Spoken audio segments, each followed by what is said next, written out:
항상 변수가 있는 것이 문제죠. 이런 거죠. 추세에 맞게 투자를 하라라고 얘기를 하고 추세에 맞게 투자를 하기 위해서 거시경제를 알면은 남들보다 몇 단계 앞서서 행동을 할 수 있다라고 얘기를 하지만은 말했다시피 변수가 너무 많다는 거죠. 변수라고 하면 어떤 게 있을까요? 예를 들어서 현재 같은 상황도 변수가 될 수 있겠죠. 연준 의장이 대통령과 각을 세우는 바람에 해야 될 일을 하지 않는다든지 또는 반대로 행동을 한다든지 이런 상황이 발생할 수도 있죠. 이런 것들은 인간이 하는 것이기 때문이죠. 또 다른 상황도 있는데요. 예를 들어서 이 생산성이 떨어지고 인건비가 상승하면은 이건 분명히 임금 인플레이션의 증거라고 볼 수 있습니다.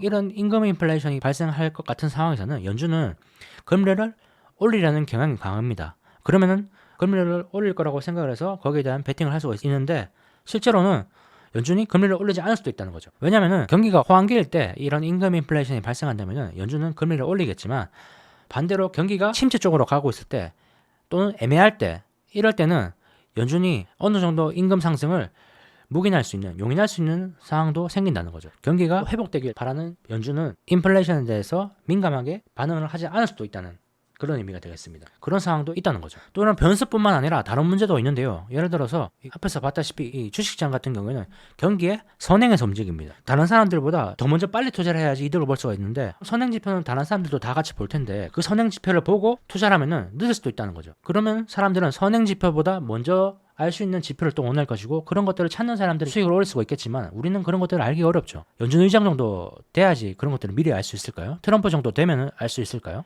그래서 이런 것들을 보고 투자했을 때 너무 늦을 수도 있다라는 것이 또 하나의 문제일 수 있습니다. 이 책이 말하는 거시경제를 보고 투자를 하는 것에 있어서 말이죠. 또 한 가지 개인적으로 어렵다고 생각되는 부분은 이 저자가 권하는 것은 이런 거죠.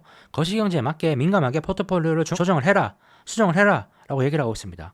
그것이 어떠한 상황에서도 옳다라고 얘기를 하고 있죠. 포트폴리오를 조정한다는 것이 뭘까요? 지금 안 좋은 주식들을 팔고 좋아질 것 같은 것 또는 지금 좋은 것으로 갈아타는 게 포트폴리오 조정이 되겠죠. 그런 것들을 해야 되냐라고 봤을 때 이 저자는 당연히 해야 된다, 무조건 해야 된다라고 얘기를 하고 있습니다. 빠져나와야 될 때 빠져나와야 된다라고 권유를 하고 있습니다. 근데 거시경제라는 것 이런 상황이 자주 바뀔 수가 있는데 그러면은 포트폴리오 조정을 계속해야 되는 상황이 생길 수가 있습니다. 그 부분에 있어서 이 말을 듣고 따라해도 될까? 라는 의문? 본인이 어느 정도 이 투자 원칙이라든지 이런 갖춰져 있는 사람이라면은 상관이 없겠지만은 이 책을 처음 읽은 사람이라면 이 책이 말하는 것이 정답이라고 생각하고 거기에 많이 휘둘릴 수가 있겠죠. 그럴 경우에 그런 초보 투자자들한테 포트폴리오를 빠르게 조정을 해라 라는 게 올바른 조언인가 라는 의문이 든다는 말이죠.